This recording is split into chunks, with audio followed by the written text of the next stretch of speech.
Nah, I'm good. I'm writing to free people, not to enslave them. Come on. Yeah. That's a high.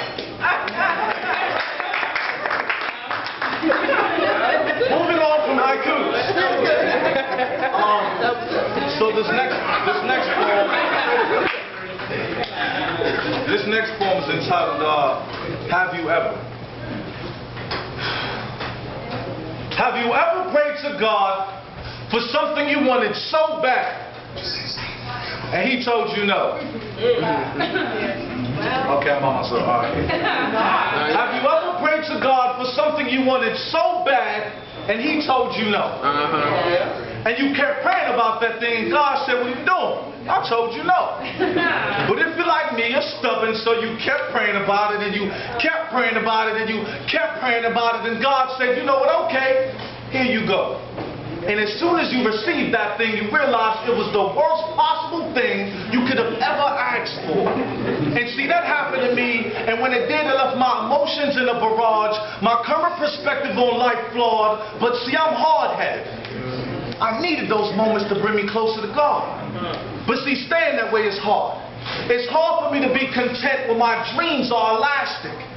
But it seems that God was that belt I didn't tightly fasten. In fact, like the youngins, I sagged him.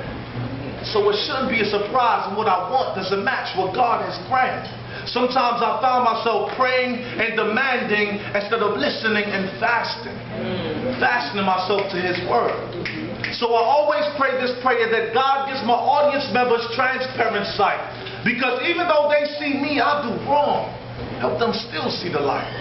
The fact I may sin tonight is a plight that burdens my soul. Lord, your spirit is captivating, but to keep it 100, sometimes the world excites my soul. Help me grab the heavier garment before I'm too old. I'm a rebel and often don't do what I'm told. But I'm realizing these trials you throw in my life are my only way of paying toll. See, I'm trapped behind bars and lines that say you will never ever make it. But even if I'm wrong and fall short, that's still a risk worth taking. Sometimes I'll ask myself, is it really worth it? I have deep thoughts I want to convey in front of crowds, but on paper I can never make them sound perfect. I sacrifice my personal life every time I step to the mic for mere strangers' enjoyment. But God says you will cut a while back, and this tool I've given you is the ointment. Your words will heal and deliver, make the fake shiver, so never question why you do what you do. And whatever I bestow, no man on earth can take away from you. Don't use your talents mainly to battle or gain fame.